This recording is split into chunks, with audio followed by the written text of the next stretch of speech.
पुरणपोळीचा स्वयंपाक म्हटलं ना, की अनेक जणींना टेन्शन येत असतं. ते म्हणजे पुरण बनवण्यापासून तर पुरणपोळी लाटण्यापर्यंत.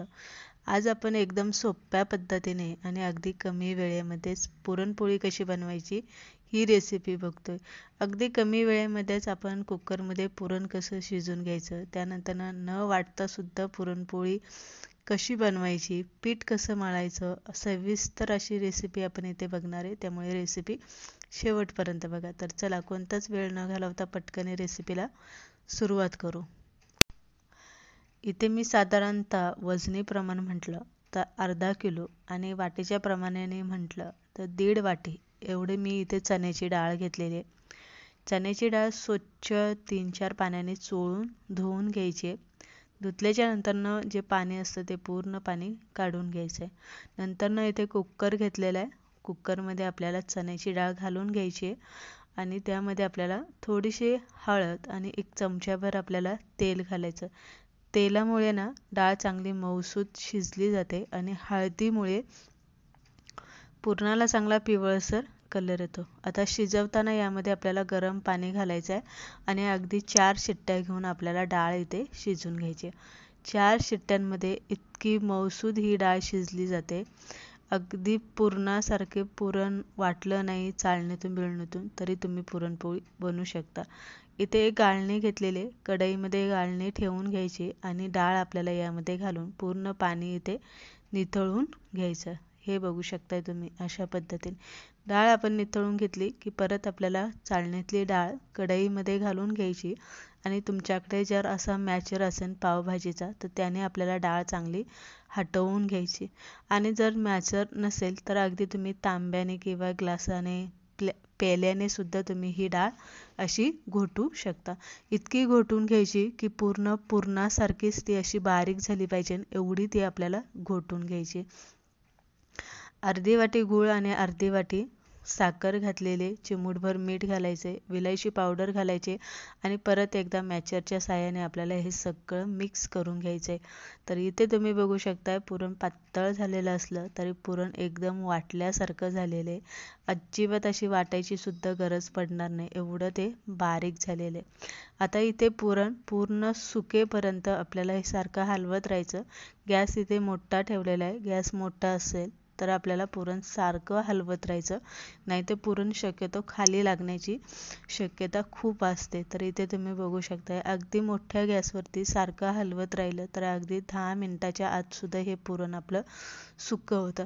आता पुरण तुमचं किती प्रमाणात आहे त्यानुसार वेळ कमी जास्त इथे लागू शकते. तर इथे तुम्ही बघू शकता पुरण आपलं पूर्ण सुकलं गेलेलं आहे आणि पुरण एकदम वाटल्यासारखं झालेलं आहे. आता इथे आपल्याला पुरण थोडंसं गार होऊन द्यायचं आहे आणि मग गाळणी घ्यायची आणि एका गाळणीतून आपण पुरण फक्त आपल्याला त्यामधून गाळून घ्यायचं आहे. का तर पुरण चिकट न होता असं मोकळं सुटसुटीत पाहिजे पुरणपोळीसाठी, म्हणून आपल्याला गाळणीतून हे गाळून घ्यायचे.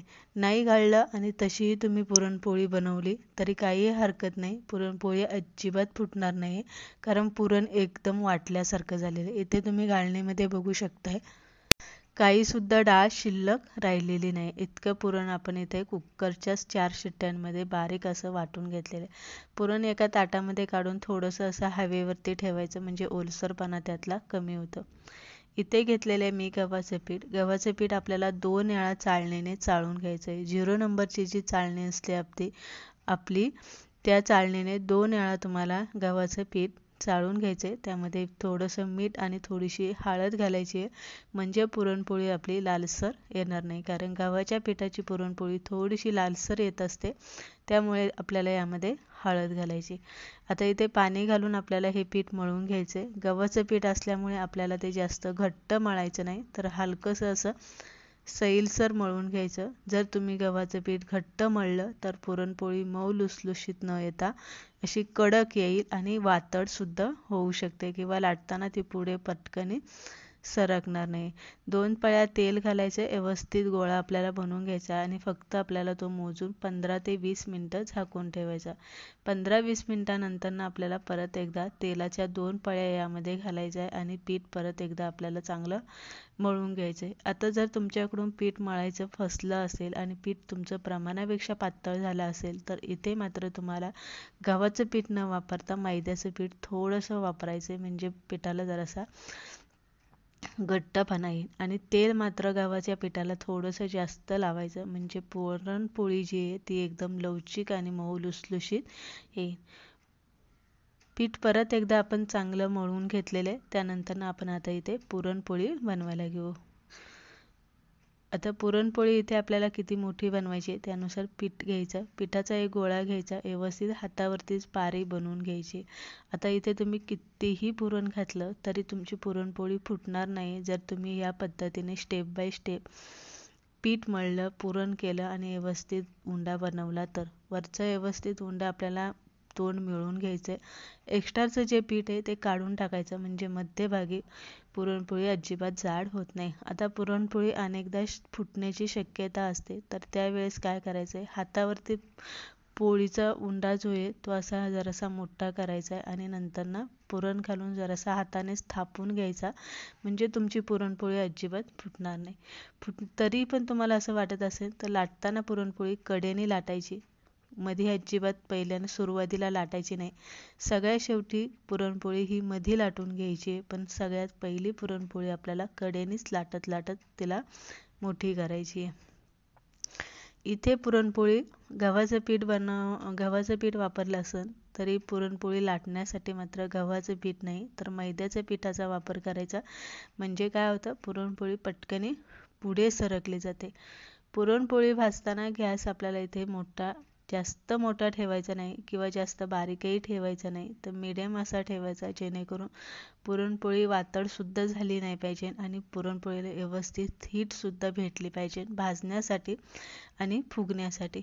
जर तुम्ही बारीक गॅसवरती पुरणपोळी भाजली तर तुमची पुरणपोळी वातड होईल आणि फुगणार अजिबात नाही. त्यासाठी पुरणपोळी एकदा तव्यावरती गेली की गॅस थोडासा मोठा करायचा, म्हणजे पुरणपोळी चांगली फुगली जाते, व्यवस्थित भाजली जाते. खरपूस अशी तेल तूप लावून काहीही तुम्ही करून खरपूस भाजून घ्यायचे. इथे तुम्ही बघू शकता एकूण तर एक अशी पुरणपोळी आपली फुगली गेलेली आहे. आणि गव्हाच्या पिठाची पुरणपोळी जितकं तुम्हाला शक्य होईल तितकी पातळ लाटण्याची प्रयत्न करा, कारण जाड जर लाटली तर ती तुम्हाला अशी एकदम कचवट असल्यासारखी वाटेल किंवा ती खाताना अशी जरासा पिठाळा लागू शकते. म्हणून गव्हाच्या पिठाची पुरणपोळी शक्यतो जितकी पातळ लाटता येईल तेवढी पातळ लाटायची. आणि पातळ लाटल्यामुळे दुसराही एक फायदा असा होतो की पुरणपोळी चांगली फुगली जाते. तर इथे तुम्ही बघू शकताय छान अशा आपल्या ह्या पुरणपोळ्या इथे बनून तयार झालेल्या आहे.